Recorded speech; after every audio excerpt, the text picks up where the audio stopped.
쉽게 말해서 3시간 만에 이집트 공군의 80%가 날아가. 시리아는 25분 만에 작살나죠. 엘리 코인이 뭐라 그러냐면 병사들이 고생을 많이 하네요. 유칼립투스 나무를 좀 심으시면 어떻겠습니까? 그늘지라고. 그러니까 좋은 생각이다. 6.1 전쟁 때 거기만 때린 겁니다. 그러니까 X자 그려놓은 거잖아요. 네. 이집트는 공군기지 다 불받아댔는데 두 국왕이 서로 연락을 해서 요르단 국왕과 야 이거 미국이 들어왔다고 합시다. 그리고 사람들한테는 우리가 이스라엘 잘 공격하고 있다고 합시다. 덮으려고 그러는 거예요 지금. 이렇게 공격을 당하는 거. 그 유명한 그거 있지 않습니까? 왜 통곡의 벽에서 머리 대고 이스라엘 군들이 막 눈물 흘리고 날란 이게 통곡의 벽이에요. 67년 전쟁에서 뺏은 거예요. 세상을 뒤흔든 그날이 없었다면 세상은 지금과 좀 달라졌을까요? 그날을 보다 진행을 맡은 허준입니다. 오늘 그날로 저희를 이끌어주실 이세환 기자님 나오셨습니다. 안녕하십니까. 그날을 더욱더 풍성하게 만들어주실 박현도 교수님 나오셨습니다. 네, 안녕하십니까. 오늘의 그날은요 정말 엄청난 기세로 폭풍처럼 밀어닥쳤다가 일주일도 안 됐는데 끝났다고?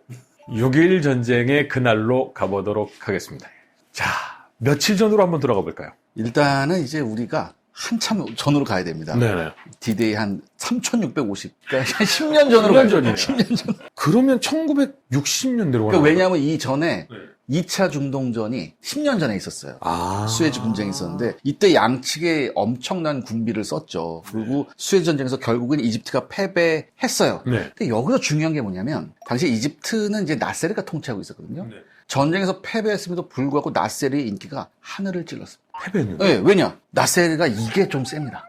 굉장히 세요. 이집트의 지도자죠? 네, 이집트 지도자, 이집트 대통령 나세르였는데 영어도 굉장히 잘했다고 이렇게 얘기하는데 풍채도 아주 좋았고 그 다음에 외신 기자들하고 얘기하는 걸 굉장히 즐겼습니다. 아, 대외 활동을 잘 하시는 근데 분이군요. 뭐라고 얘기했냐면 만약에 영국과 프랑스의 개입이 없었다면 이미 이스라엘 우리한테 박살났다. 그러니까 제가 여기서 교수님한테 여쭤보고 싶은 게 졌거든요? 근데 왜 아무리 허풍이 먹힌다고 해도 이렇게 인기 있을 수가 없는데 왜 그런 거예요, 이집트는? 나세르가 어떤 인물이에요? 나세르는 1952년에 군사 쿠데타를 일으켜가지고 파라오로부터 이어온 우리 광민수 소장님이 그 사랑하는 파라로부터 이어온 이집트의 왕정을 끝낸 사람입니다. 왕정을 끝내고 새로운 현대 정치 체계로 공화정으로. 그래서 어마어마했죠. 파룩 왕이었죠. 파루크의 왕이었나? 마지막 왕정을 끝내고 1952년에 군사 쿠데타로 정권을 잡아서 공화정으로 만들었거든요. 이때부터 인기였고요. 근데 이 사람의 인기의 진정한 인기는 수에즈 운하 국유화입니다.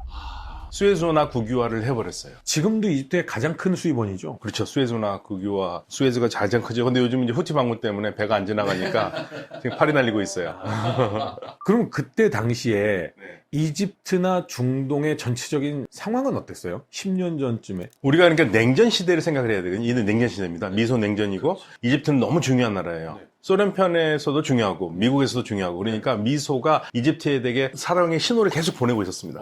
근데 이집트는 이 두 개를 다 누리고 있었죠. 네. 그런데 이집트가 군사혁명을 한 다음에 뭐를 문제가 됐냐면 이집트가 잘 살려면 아스완댐을 만들어야 되는 거예요. 아스완댐을 만들려면 돈이 없어요. 그 돈이 없으니까 미국과 영국이 야 우리 돈 대줄게.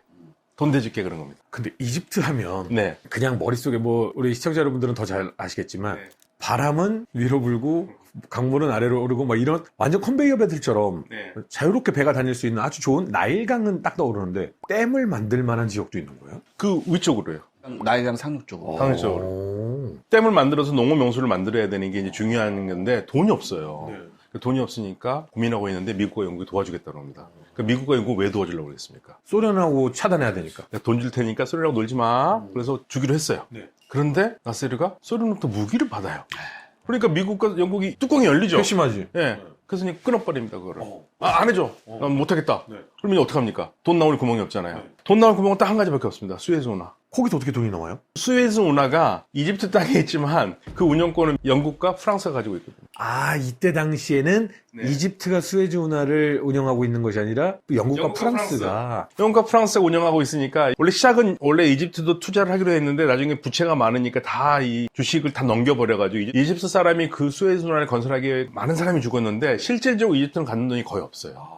나오는 건 요거밖에 없습니다. 그래서 수에즈 운하를 국유화를 하죠. 눈독을 들이다가 강제로 그냥 가져와 버리는 거예요. 국유화를 합니다. 그게 유명합니다. 그러니까 어디 하냐면 그 영국과 프랑스가 만든 회사가 수에즈 관리 회사잖아요. 거기에 이제 자기 신복을 30명을 딱 대기시켜 놓습니다. 앞에다가 야 내가 신혼을 주면 너 바로 니네들이 가지고 스웨즈 운하 사무실을 점거를 해라. 접수를 해라. 예, 그런데 이제 우리 샤를리 기자께서 말씀하셨듯이 이 말이 되게 많아요. 나세리가 말을 진짜 잘해요. 그래가지고 이제 대중연설을 합니다. 대중연설인데 그날의 암호는 뭐냐면 대중연설 중에 더 랩셉스라는 말이 나오면 하는 거예요. 키워드구나. 예, 키워드가 더 랩셉스는 그 수에즈 운하를 처음으로 설계한 프랑스의 외교관이자 그런 사람이에요. 그래서 이제 30명이 기다리고 있는 거죠. 대중연설을 라디오에서 기다리면서 언제 대통령이 더 레셉스라는 말을 하는가. 1시간이 지나도 얘기를 안 해. 계속 기다리고 있는데. 근데 이제 증언입니다. 2시간쯤 됐을 때 나세르 대통령이 우리가 마치 못 들었을까봐 3번이나 더 랩세스를 하더라 이거예요. 그래서 그 말을 듣고 바로 사무실 가가지고 정거를 했고 그 순간 대중연설하고 있던 나세르가 지금 우리가 수에즈 운하를 우리 것으로 갖고 왔다. 그 연설을 듣는 이집트 국민들이 어땠겠습니까? 전부 다 그냥 우리 뭐 월드컵 4강 갈 때처럼 광화문 다 나온 거예요. 뽕이 차오르는 거죠, 이제. 근데 사실 그러면 안 되는 거잖아. 아니, 주식 지분이 없는데 그걸 가서 강제로 뺏은 거잖아요. 강도한 거잖아요, 강도. 그러니까 이제 영국과 프랑스가 가만히 있을 수가 없죠. 그러면서 전쟁이 나기 시작하는데 근데 영국과 프랑스가 이거를 이제 열받아가지고 미국한테 야, 이거 갖고 와야 되겠는데? 그랬더니 미국이 하지 마. 줘, 그냥. 하지 마. 그런 거예요. 미국은 나세를 잃기 싫어요. 다른 정권으로 넘어갔을 때 혹시라도 공산화 될 수 있습니다. 네, 그러니까 소련이 너무 가까워질 것 같으니까 미국은 관리해야 되는 거예요. 그러니까 이제 영국과 프랑스는 고민을 한 겁니다. 미국 안 들어준다. 미국을 제끼자.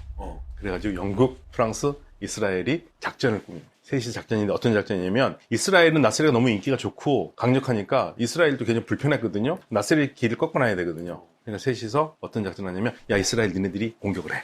공격을 하면 영국, 프랑스가 휴전해라. 안 하면 우리가 들어간다. 그렇게 얘기를 하면서 들어가는 거예요. 그러면서 이집트를 스웨즈 운하 다시 빼고. 네, 이스라엘이 들어가고 이집트가 휴전합니까? 하루밖에 안 됐는데. 그렇죠. 네, 그래서 그 다음날 영국과 프랑스가 들어갑니다. 사실 그때 영국은 돈이 굉장히 없었어요.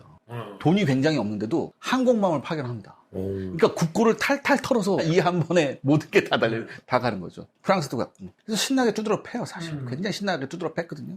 어떻게 나세가 누구한테 전화해야 되겠어요? 소련? 그렇죠. 그리고 또 미국 어떻게 했습니까?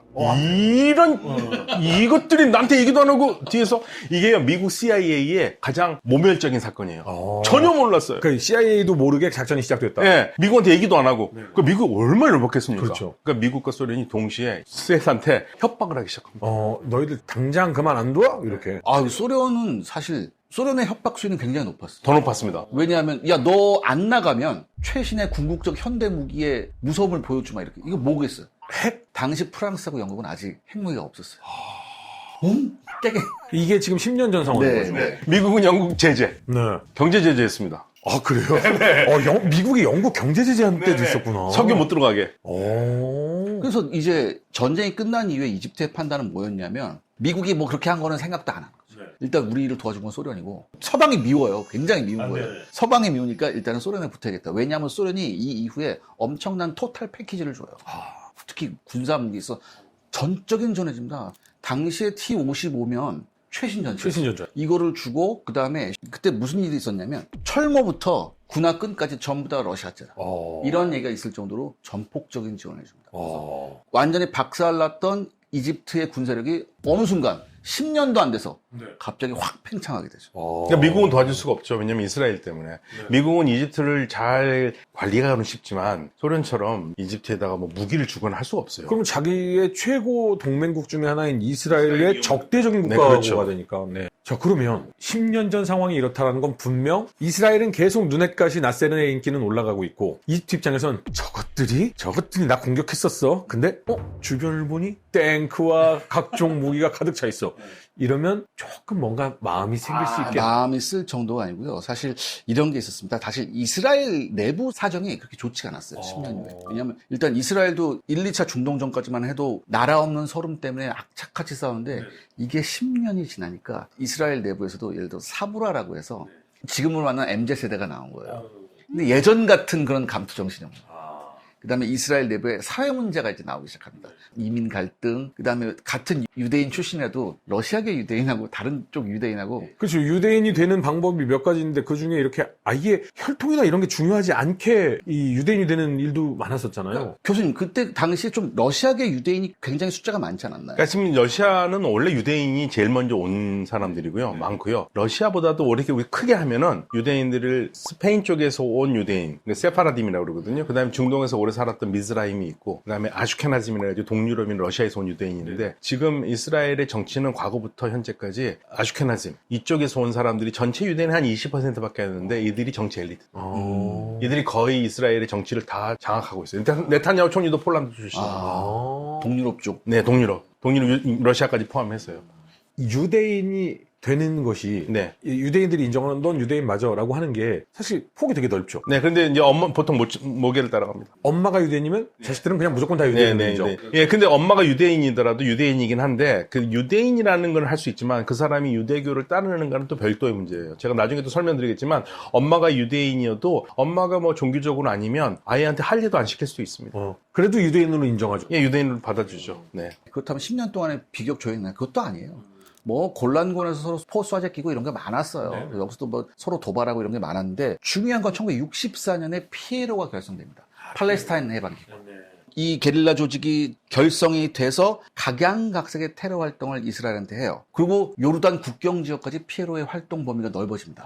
그러니까 이때 이스라엘이 굉장히 빡쳤어요. 사실 아마 30, 40대 이상 되시는 분들은 이 피에로, 팔레스타인 해방기구에 대한 뉴스를 엄청 많이 어린 시절에 들었을 거라고 생각하는데 요즘 분들은 많이 못 들었을 수도 있어요. 그러니까 이스라엘 안에 있는 팔레스타인의 사람들이 우리는 우리 땅을 되찾을 것이다 라고 하면서 활동을 벌이기 시작한 거죠. 그렇죠. 그러다가 무슨 사건이 있었냐면 완전히 빡친 이스라엘군이 요르단 국경을 5km 이상 들어가서 거기에 피에로 거점이 있었거든요. 여기를 박살내버리는 사건이 있었어요. 근데 이거 요르단 입장에서 보면 이거 뭐예요? 공격 행위죠. 이건 국경 침범이에요. 공단의 군사 행동이고 완전히 빠개 친 거죠. 그래서 이제는 그나마 좀 요르단에 약간 좀 온건했었거든요. 이 온건한 요르단까지 이스라엘을 적대 세력으로 돌립니다.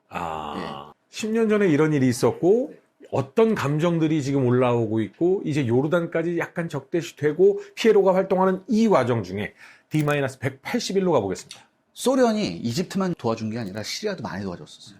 그 시리아에다 당시 최신형 미그 21을 줍니다. 그리고 골란고원 상공에서 시리아군의 미그 21과 이스라엘군의 그 미라지 전투야 대규모 공중전을 벌여요. 물론 여기서 이제 시리아가 깨졌죠. 이스라엘은 워낙 공중전에 강하니까요. 그리고 이제 1967년이 됐습니다. 이때 나세르가 지금 그 수에즈운하 소유권을 얘기했었잖아요. 그렇기 때문에 여기 이제 유엔 감시단이 왔었는데 이 감시단을 나세르가 쫓아내요. 나가. 그러면서 이집트가 갑자기 시나이 반도 쪽에다가 1000여 대의 전차를 배치합니다.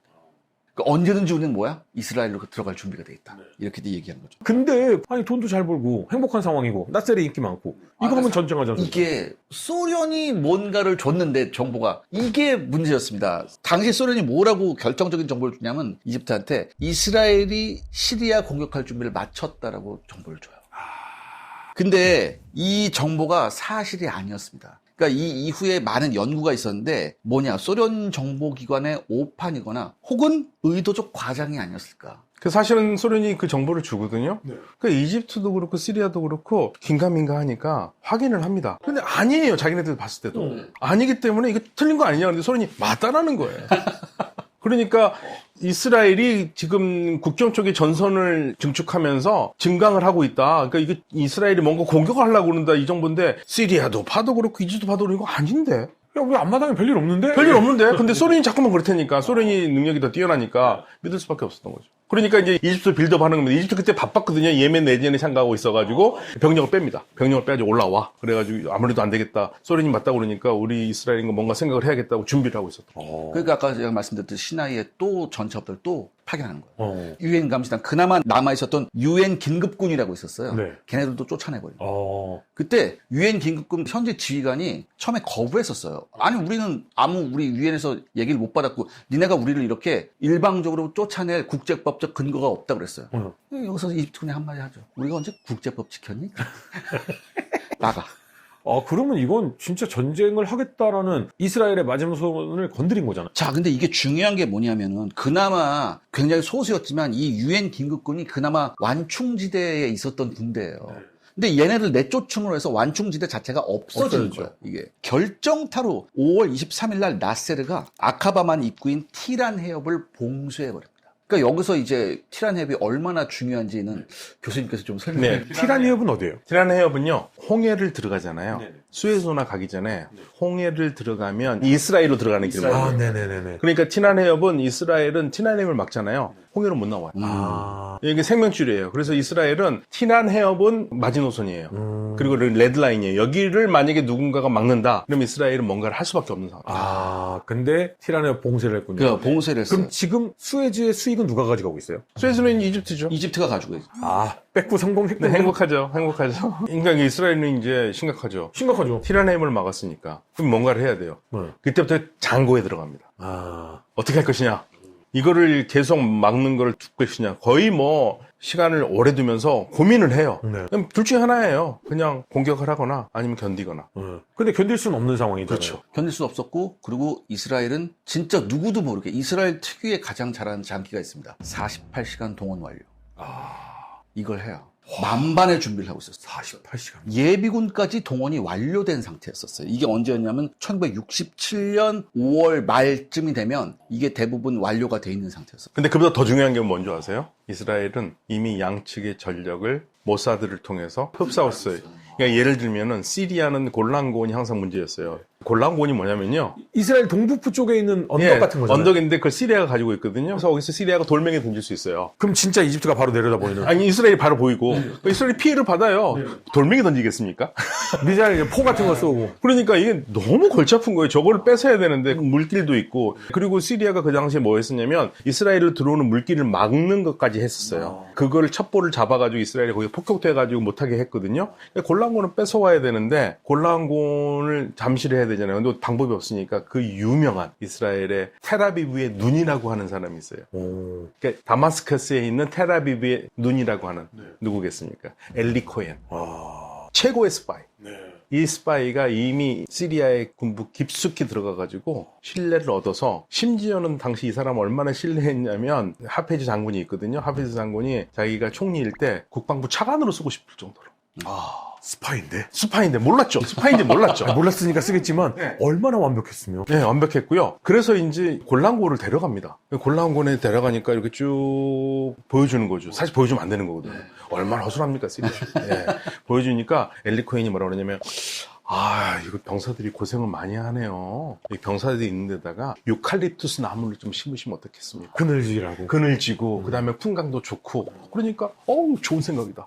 유칼립투스를 탁 심어요. 그래서 6.1 전쟁 때 거기만 때린 겁니다. 그러니까 거기만 때린 거예요. X자 그려놓은 거잖아요. 네, 거기만 때린 거고요. 그 다음에 이집트는 어떻게 했습니까? 이집트는요, 그 유명한 볼프간 로츠라는 독일계 이스라엘 유대인이 있었어요. 이 사람은 또 할례도 안 했습니다. 할례도 안 해가지고 독일은 완전히 믿었어요. 그래서 거기서 스파이 활동을 하면서 독일의 그 나치 잔병들 있잖아요. 그리고 과학자들이 이집트에서 뭐 미사일 하는 거, 그걸 정보를 전부 다 이스라엘에 보냈고요. 더 중요한 거는 다른 스파이를 통해서 뭐를 알았냐면 이집트 공군이 언제 아무것도 안 하느냐는 시간을 정합니다. 아침에 일어나면 공군 조종사들이 비행기를 해가지고 순찰을 한 다음에 7시부터 8시까지는 아무것도 안 하는 거예요. 밥을 먹은 다음에 7시, 8시까지. 그러니까 그 시간에 날짜를 정한 거예요. 그래서 7시 45분. 이게 작전이에요. 7시 45분에 이스라엘의 공군이 가가지고 이집트 때리는 거. 이게 준비가 다 돼 있는 겁니다. 그러니까 이것뿐만 아니라 당시 이집트군 레이더 오퍼레이트의 습관까지 다 조사를 합니다, 이 사람. 몇 시가 교대 시간이고 교대 시간 몇 분부터 몇 분까지는 굉장히 취약하고, 그다음에 이집트군의 레이더 사이트가 범위가 어디인데 여기에 어디로 가면 되고, 고도 몇 미터까지 낮추면은 여기 안 걸리고, 전부 다 안 거예요, 이 사람이. 더 황당한 건 역정보를 흘려요.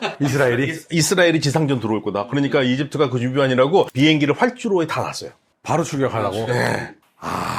그럼 이집트가 티란 해협을 먼저 봉쇄를 하고, 시리아가 저것들을 자꾸 한번 골란공원에서 다 보이는데 자꾸 이집트 형하고 싸워. 그래, 너희들도 한번 맞아봐. 이러고 시리아가 신경을 긁고 있는데 D-30일, 한 달 전까지 이스라엘은 엄청난 정보를 모으고 그렇죠. 작전 준비를 하고 있었던 상황이네요. 자, 그러니까 이때 6월 5일이 됐습니다. 드디어 1967년 6월 5일에 새벽에 이스라엘군이 자랑하는, 당시 미라지 3는 최신 핵이었습니다. 미라지 3가 출격을 하는데 4대가 한 편대씩 가요. 이 4대가 서로 날개가 맞닿을 정도로 가요. 왜냐?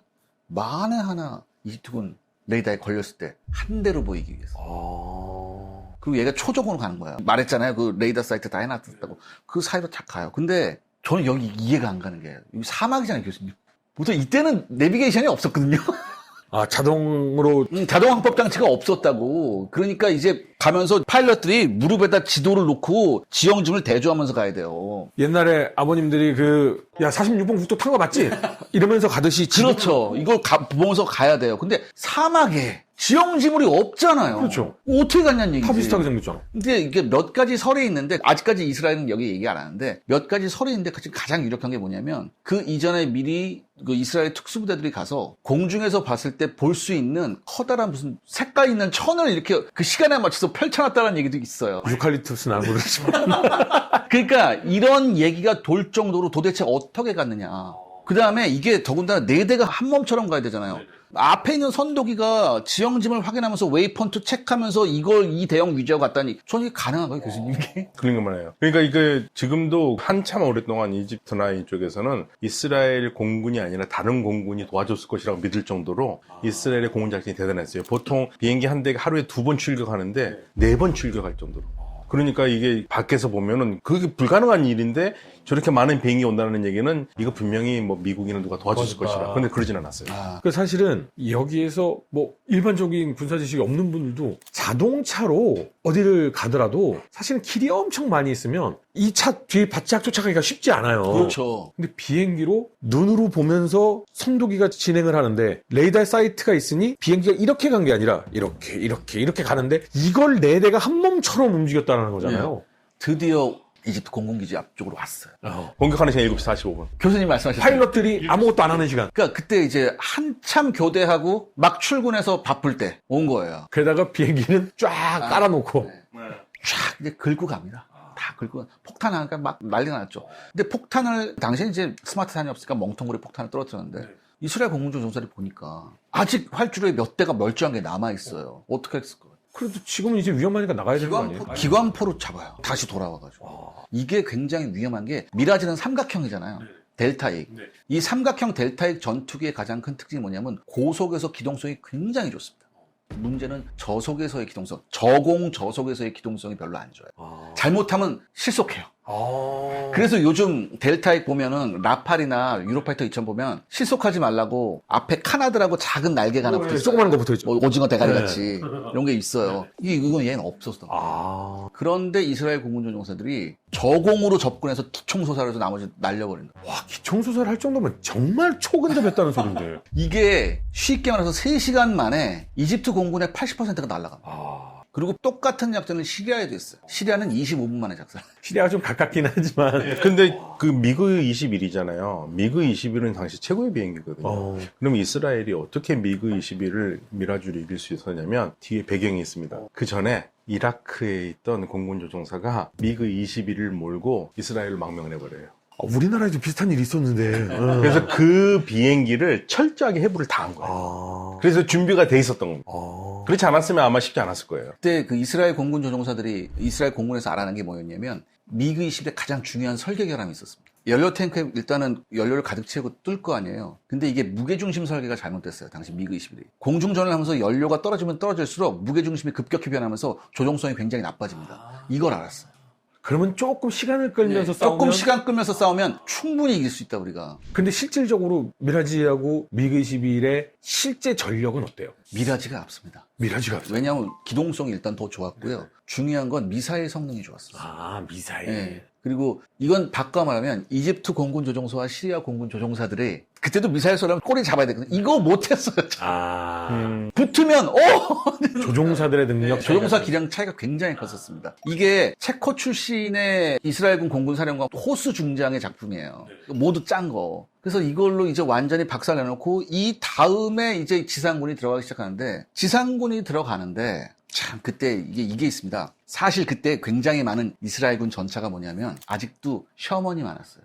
슈퍼 셔먼이라고 개조한 거. 그다음에 프랑스에서 받았던 전차 개조한 거. 이런 게 굉장히 마개조의 왕국입니다. 이스라엘. 마개조한 걸로 들어가는데 당시 이집트나 시리아군은 뭐냐면 T-55예요. 강력하죠. T-55야. 얘는 일부 차량에는 야간 사통장치까지 있었어요. 그리고 사실 전차 하면은 뭐 많은 분들이 이제는 아시겠지만 소련이 굉장한 전차 강국이었잖아요. 그렇죠. 거기에서 최신의 전차니까. 그런데 생각해보세요. T-55가 사실 동토용이에요. 동토용. 쉽게 말해서 추운 데서 써. 아, 그래서 포탑이 계란을 반으로 딱 자른 것 같이 굉장히 동그랗고 작아요. 여기다 사람을 쑤셔 넣거든? 자, 추운 데선 괜찮아. 사막에 가져가서. 사막에 가셔서 풀 한 번 쏘니까 열기가 확 나요. 애들이. 그러니까 미국 전차하고 소련 전차를 보면 미국 전차는 참 그래도 안에서 활동을 하는 병사들이 조금 여유 공간도 있고 좀 배려를 했구나. 그렇죠. 근데 소련의 전차를 보면 네, 이렇게 하고 있어요. 예. 바로 그거예요. 지금 이겨요, 다. 가뜩이나 좁은 데 넣어놨는데 한 발 쏘아잡히니까 열기가 나오니까 애들이 못 견디는 거예요. 이걸. 훈련할 때는 어떻게 우리가? 뚜껑 10개요. 뭐 이렇게 막 하는 실전이잖아. 그래서 이집트군 그 일선 지휘관이 뭐라고? 일단 전차를 일렬로 세워놓고서 이스라엘군이 오면은 400m 앞에까지 해라. 그래서 400m 앞에서 우리가 집중 사격을 한다 이거예요. 근데 이거는 사실 보병이 하는 거예요. 옛날에 무슨 전열포병들 서가지고 딴따단 이렇게 가서 쏘는 그런 느낌이에요. 왜냐하면 분명히 교보면은 800m라고 나와 있어요. 이집트군이 아무리 훈련해도 800m를 못 맞히는 거예요. 이유가 뭐냐? 당시 이집트군의 문맹률이 70%였어요. 아, 그를 몰라 애들이. 그 소련이 전차만 준 게 아니라 지대공 미사일도 줬다고요. 그럼 지대공 미사일은 레이더도 봐야 되고 연동시켜야 돼. 못하는 거야 애들이. 어? 뭐지? 고급 정보는 활용이 안 되는구나. 그래서 왜 훈련 수준이 이렇게 됐죠? 10년이 지났는데? 그 교훈이 있었을 거 아니에요. 그러니까요. 그게 사실은 1차 전쟁 때도 그렇고 계속 똑같은 암호를 쓰고 있기도 했어요. 암호를 1차 중동전쟁 때 썼던 암호를 이때도 쓰고 있다고요? 지금 교수님께서 정확한 말씀하셨습니다. 2차 수해전 전쟁 때는 똑같은 주파수를 이때도 썼어요. 아니 이게 뭐 전쟁하겠다는 거야 말겠다는 거야. 그러면 전체적인 상황을 한번 보면 10년 전 앙금이 남아있던 것들도 있고 시리아도 요즘 부글부글하고 있고 피에로도 있고 왠지 아군이 굉장히 많은 이집트가 내가 그때 앙금을 한번 씻어주겠어 라고 하면서 티란 해협을 봉쇄를 했고 이스라엘은 너희는 영린을 건드린 거야 라고 하면서 거의 5, 6개월을 준비를 쫙 해서 어마어마한 실력으로 폭격을 시작을 했습니다. 67년 6월 5일인 거잖아요. 네. 이 아침에 탕 이 일이 일어났잖아요. 그럼 그 주변에 아랍 국가 연합들이 있잖아요. 아, 연합할 수가 있나요? 이집트는 시나이 반도를 다 뺏깁니다. 이스라엘에. 네네. 6.1 전쟁에. 시나이 반도를 다 뺏겨요. 그쵸. 결과는 그렇죠. 네. 그리고 골란고원 다 뺏기죠. 그 다음에 요르단이 같이 싸웠거든요. 요르단은 지금 예루살렘이 있는데 거기를 다 뺏겨요. 저 서안이라고 하는 지역을. 어디 무슨 반응 어떻게 합니까? 아니 근데 같은 이슬람 국가잖아요. 네. 이집트가 공격하기 전에 먼저 이스라엘이 친 거잖아요. 네. 야 우리도 성전에 참여하겠다. 뭐 이런 국가는 없었어요. 아니요. 동시에 하려고 그랬었죠. 하려고 했는데 이스라엘이 먼저 친 거고. 이스라엘이 다 먼저 쳐버리니까 방법이 없는 겁니다. 그래도 이라크는 자신이 있었습니다.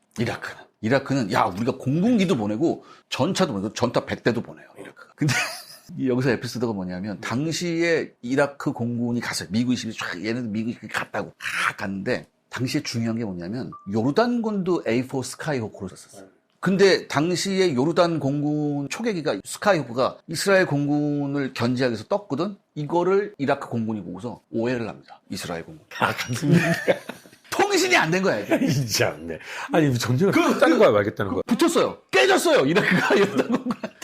요르단한테 깨져와요. 야, 못하겠어. 근데 요르단이 전통 공군 강국이긴 하잖아요. 요르단이 원래 중동에서는 가장 훈련이 잘 돼 있었어요. 그다음에 이제 이라크가 또 100대 보냈잖아요. 근데 이 100대는 이스라엘군하고 전차전도 못 하고요. 이스라엘군 특수부대가 와요. 찝차에다 이렇게 토우미사일 달고 온 거 있었어요. 그걸 헬리콥터로 했다고. 다리를 건너네. 맨 앞하고 맨 뒤를 딱 쏴서 한 다음에 저격을 했어요. 그리고 헬리콥터 타고 도망갔어요. 이게 얼마나 황당했냐면요. 이스라엘이 공군기를 출격했잖아요. 네. 요르단에서 그거 봤을 거 아닙니까? 요르단은 이집트가 이스라엘을 공격하는 걸로 생각했던 거예요. 그러니까 같은 편이라고 생각해요. 예, 그리고 이제 처참하게 당한 다음에 나세르하고 당시 요르단 국왕 후세인 국왕이 둘이 통화하는 거를 감청당한 거거든요. 제가 한번 읽어드릴게요. 나세르가 뭐라 그러냐면 안녕하십니까. 후세인 형제께서 전선 상황이 잘 돌아가고 있는지 알고 싶어 하시는 것 같습니다. 미국이 이스라엘 편에 서서 참전하고 있다는 걸 아시나요? 이걸 공개적으로 알릴까요? 미국과 영국이 참전하고 있다고 알릴까요? 이걸 덮으려고 그러는 거예요. 지금 이렇게 공격을 당하는 거. 그랬더니 후세인 국왕이 미국과 영국이라고 그러는 거예요. 그러니까 나세르가 영국이 항모모함을 가지고 있습니까? 그랬더니 후세인이 잘 안 들려요. 무슨 말 하는지. 그러니까 나세르가 뭐냐면 좋습니다. 후세인 국왕과 제가 각각 발표를 하지요. 시리아도 미국과 영국 전투기가 항공모함을 이용하여 우리를 공격하고 있다고 발표하도록 해야겠습니다. 아침부터 우리 전투기가 이스라엘 공군 기지를 공격하고 있는 중입니다. 말도 안 되는 소리를 하고 있어요. 완전 다른 소리네요. 예. 아니 미국은 참전도 안 했고 일단 그리고 당연히 그러니까 미국의 비행기나 영국의 비행기가 있을 리는 없고 지금 참혹하게 깨지고 있는 건 상황 알잖아요. 예, 그런데 그걸 이스라엘이 했다라는 것을 인정하기가 싫은 거예요. 그러니까 이건 미국과 영국이 들어와서 했다고 발표를 하자. 그렇게 발표하고 우리는 이스라엘을 아주 멋지게 공격하고 있다. 계속해서 이집트 국영방송에 방송을 해요. 지금 오늘만 해도 우리가 이스라엘 공군기 10대를 떨어뜨렸다. 그럼 광장에 모인 이집트 국민들이 그걸 들어요. 굉장히 좋아하는 거예요. 와. 이게 근데 여기서 끝나는 게 아니라 중요한 건 뭐냐면 지금 이집트군은 모든 통신 시스템이 붕괴됐거든요. 이집트군의 가장 유일한 정보가 수단이 이집트 국영방송이에요. 아, 다들 라디오의 귀를 기울이고. 그러니까 어떻게 되냐면 야 우리가 이긴대 이렇게 돼. 우리가 지금 이기고 있대.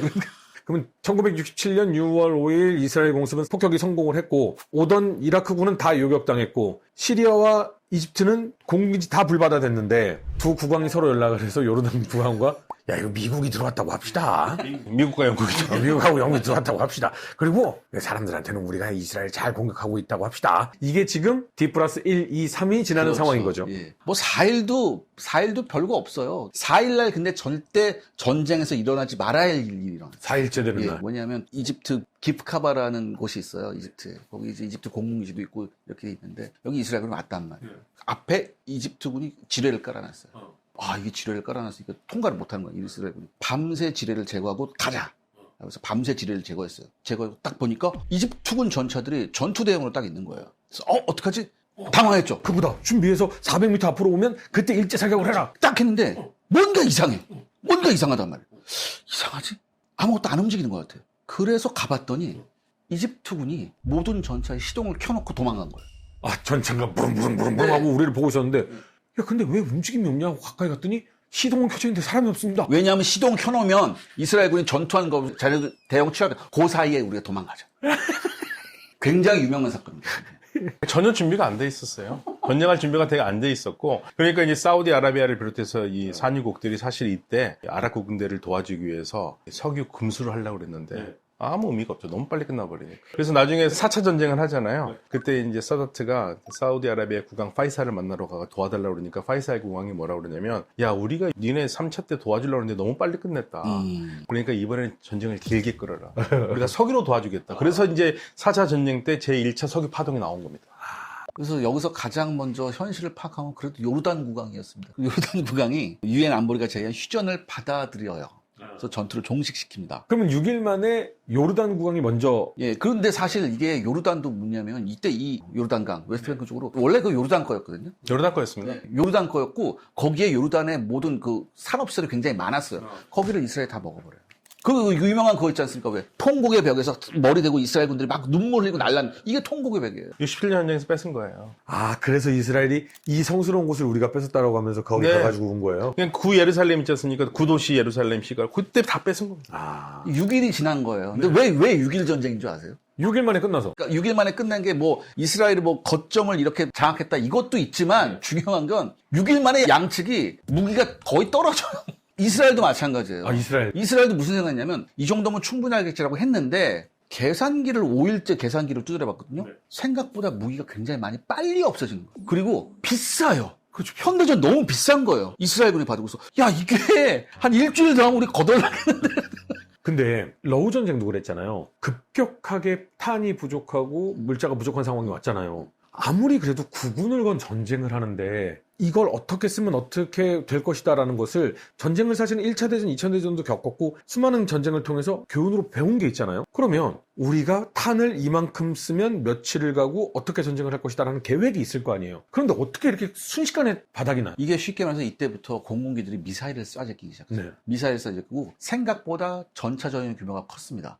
그리고 또 하나 중요한 건 뭐냐면 이스라엘이 이집트에 비해 앞섰던 건 전차를 트레일러에 실어서 사막으로 옮겨놓은 다음에 전투를 시작했어요. 이때부터 이스라엘이. 왜냐하면 저 멀리서부터 전차가 오면 다 망가집니다. 이걸 했는데 처음엔 이게 잘 됐어요. 전투 이틀째부터 되니까 트레일러하고 같이 보급하고 탄도 해야 될 그렇죠. 없는 거예요. 수송 능력이. 그래서 최고 일선 지휘관도 심지어 식량을 못 받습니다. 이스라엘군도. 식량을 못 봐서 하루에 오렌지 주스 몇 모금으로 버티는 부대도 있었어요. 그러니까 먹는 것보다 중요한 게 뭐다? 탄이잖아요. 그렇죠. 근데 이게 밑 빠지면 독에 물 붓듯이 나가는 거예요. 아. 그래서 굉장히 이스라엘군이 소스라치게 놀랐어요. 왜냐하면 이때까지만 해도 2차 대전이나 6.25 한국전쟁의 기준에서 이거 짰거든요. 그렇죠. 아니었어. 전혀 달랐었어요. 현대전은 확실히 또 달라지는 현대전은 완전히 다른 전쟁이었다. 지금도 마찬가지인 것이 지금 우리가 기술력을 자랑하고 있는 것이 우리 흑표전차라든가 이런 것들이 엄청나게 빠르게 포를 발사하잖아요. 그러니까 탄도 그만큼 과거보다는 많이 쓸 수밖에 없거든요. 그렇죠. 훨씬 많이 쓰고. 근데 이제 이 전쟁은 어떻게든 간에 이집트가 오판에 의존해서 이스라엘을 압박을 했기 때문에 이스라엘로서는 당연히 자위 방어 전쟁을 방어를 하죠. 해서 방어해서 미리 공격을 한 거로 하고 하지만 이 국제사회는 이 선제 공격이잖아요. 어쨌든 간에. 그래서 이제 이때 얻은 땅들을 국제사회가 인정을 하지는 않습니다. 아. 그래서 골란고원도 문제가 되는 거고 시나이 반도도 문제가 되는 거고 웨스트뱅크, 요르단강 서안도 문제가 되는 거고 그래서 항상 이 전쟁이 어떻게 기획하시냐면 이스라엘 팔레스타인 문제를 해결할 때마다 두 국가 해법을 얘기를 하잖아요. 이스라엘과 팔레스타인 두 국가를 만들어야 된다. 그때 항상 나오는 얘기가 1967년 전쟁 이전의 영토에서 나눠야 된다.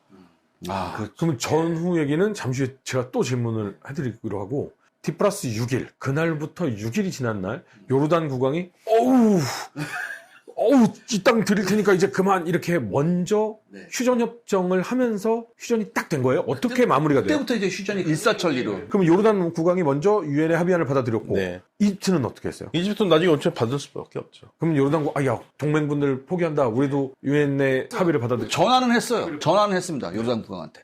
우리 이거 지금 이스라엘 잘하면 우리가 이길 수도 있는데 이러깁니까? 그래서 요르단 국왕 안 할 거예요? 그렇다면 어쩔 수 없이 하죠. 그렇죠. 정확합니다. 바로 그거였어요. 그러면 이때 당시 D+6일 휴전협정을 유엔에서 내준 것이고 그것을 받아들인 것이잖아요. 이스라엘도 이렇게 탄 쓰다가 안 되겠다. 그래서 우리도 오케이. 그럼 그거 주면 우리 끝내겠다라고 한 게 시나이 반도와 요르단의 땅과 그리고 골란고원 이렇게 가져간 거군요. 네, 네. 근데 네. 이 땅들을 내주기로 협정은 했지만 지금도 국제사회에서 이스라엘의 영토다라고 인정을 못 받고 있는 거예요. 시나이 반도는 그 이후에 다 돌려줬어. 시나이 반도는 돌려줬죠. 이거 어차피 쓸모없는 땅이라고. 그냥 여기는 아니 근데 쓸모없는 땅 아닙니다. 이게 엄청난 완충지대예요. 석유가 엄청나게 많아요. 시나이 반도에 석유 네, 있어요? 석유 납니다. 그럼 이집트 거예요? 그러니까 이스라엘이 다 개발을 한 거를 이집트한테 다 준 거예요. 그 대신 땅과 평화를 바꾼 거죠. 대신에 여기는 중무장은 안 돼. 최소한의 국경 수비대만 있고 여기에 전차나 이런 건 못 들어와요. 그걸 뺏어오려고 하기 위해서 4차 전쟁을 하는 거예요. 4차 전쟁도 그걸 다 뺏는 것도 아니고 사다트는 뭐라 했냐면 저도 12km는 뒤로 가라는 거였어요. 근데 이스라엘이 안 가니까 결국 전쟁이 일어난 거고요. 그래서 시나이 반도는 그래서 79년에 협정을 하면서 시나이 반도를 돌려주고 평화 협정을 맺은 거고 골란고원은 여전히 안 맺어요. 시나이 반도를 D-Day 지나고 6일 만에 휴전협정을 받아들이면서 시나이 반도, 요르단의 땅, 골란고원까지 다 이스라엘이 먹었잖아요. 네. 시나이 반도는 돌려줬는데 79년에. 이게 79년에 돌려준 79년 돌려. 12년 후에 돌려준 네, 거예요? 79년. 전쟁 한 번 더 하고요. 4차 한 번 더 하고. 전차 한 번 더 하고. 그러면 요거는 이제 그렇게 이집트가 다 그냥 먹은 거네요, 사실. 네, 이제 현재는 다 먹은 겁니다. 왜냐면 그날을 기준으로 생각해보면 그때는 아직 79년이 안 왔으니까 이 이집트의 봉쇄로 인한 전쟁의 발발이 6일 만에 끝이 났고 어마어마한 시나이 반도의 땅과 요르단의 땅과 골란고원을 이스라엘이 먹으면서 끝났는데 여기서 궁금한 게 하나 있습니다. 이집트의 땅 안까지 이스라엘의 육군이 들어갔잖아요. 이집트 국민들은 왜 그거를 모르고 우리가 이기고 있어 하고 박수치고 있는 거예요? 아니 카이로도 박살났었어요. 카이로까지도 들어갔었어요. 그죠? 그럼 증거를 국민들이 다 아는 거 아니에요? 근데 이집트 국영 방송에서 얘기를 했잖아. 우리 이기고 있다고. 근데 저 이스라엘군이 그 비슷한 일이 있었어요. 시청 박살난다. 비슷한 일이 있었어요. 이집트 외곽 마을에서 이스라엘군이 들어갔는데 갑자기 마을 사람들이 박수치고 난리가 난 거야. 와, 그 이라크군인 줄 알았어요. 근데 보니까 이스라엘군이야. 갑자기 이런 거 있죠. 집으로 들어가는 사람들이. 근데 집에 들어가서 라디오를 들었더니 이스라엘을 박살내고 있습니다. 네. 그래, 저거는 아닐 거야. 이러는 거예요? 네. 아니 어떻게 눈앞에 보이는데 그거를. 그만큼 준비가 안 했었어요. 그리고 이스라엘을 너무 우습게 봤어요. 너무 우습게 봤어요. 이 6.1 전쟁의 핵심은 첫째 날 오전 8시를 전후해서 7시 45분. 7시 45분에 이스라엘 공군이 출격을 해서 레이더망을 싹 피해서 저공 비행을 해서 80% 이상의 이집트 공군을 박살내고 시리아 공군을 박살낸 게 사실 전쟁의 시작이자 거의 마지막이죠. 마지막까지 그냥 그렇죠. 첫날로 끝난 겁니다. 이게 사실 이 전쟁으로 이집트가 잃어버린 전차가 900대예요. 근데 문제는 그 900대가 대부분 이스라엘군한테 노획이 돼요. 노획이 돼서 이스라엘이 이거를 개조해서 딴 나라에 팔아요. 이스라엘 특기잖아요. 네, 개조해서 팔아요. 팔기. 이걸로 얻은 이스라엘의 경제적 이익이 당시 기준으로 25억 달러예요. 만약에 첫째 날 공습을 이집트의 방어망으로 막아냈다라면, 만약에 공군 폭격을 이렇게 성공적으로 하지 못했더라면 6.1 전쟁은 어떻게 됐을까? 그건 전혀 색다른 양상이 됐을 것 같아요. 이스라엘이 그때 초반에 공격을 실패했다면 이스라엘 굉장히 힘들었을 겁니다. 그러면 이제 이집트 공군이 출격하기 시작하고 하면 계속 공전을 해야 되는데 시리아도 막아야 되고, 그리고 그 와중에 사우디나 뭐 요르단이나 다른 국가들이 도와주기 시작하고, 이러면 전쟁이란 게 그렇잖아요. 야, 이거 우리가 이길 수 있을 것 같은데? 야, 우리도 참전해. 이게 되는 거잖아요. 그러니까 이게 이스라엘은 항상 전쟁할 때 3면의 전쟁을 해야 되잖아요. 네. 그래서 이스라엘 전법은 뭐냐? 일단 가장 센 놈 한 대 빡 쳐서 그렇게 만든 다음에 다른 애 정리하자. 이런 게 굉장히 많았거든요. 근데 첫 번째 빡 쳤는데 그렇기가 안 됐다. 계산이 안 서는 거지. 그러니까 1차 전쟁 때도 이스라엘이 사실은 한 달 동안의 휴전 기간이 아니었으면 이스라엘이 끝났을 겁니다. 그때 체코에서 무기가 들어오잖아요. 그렇죠. 그러니까 또 비슷한 상황이 됐을 거예요. 호기롭게 봉쇄를 하며 시작했지만 6일 만에 끝난 6.1 전쟁. 제3차 중동 전쟁에 대해서 한번 알아봤는데, 역시나 잘못된 정보는 화를 부른다. 이걸 좀 알 수 있지 않을까. 그리고 또 하나, 준비된 자에게 이길 수가 없다. 그날로 저희를 이끌어주시는 이상한 기자님, 그리고 풍성하게 만들어주신 박현덕 교수님, 수고 많으셨습니다. 감사합니다. 감사합니다.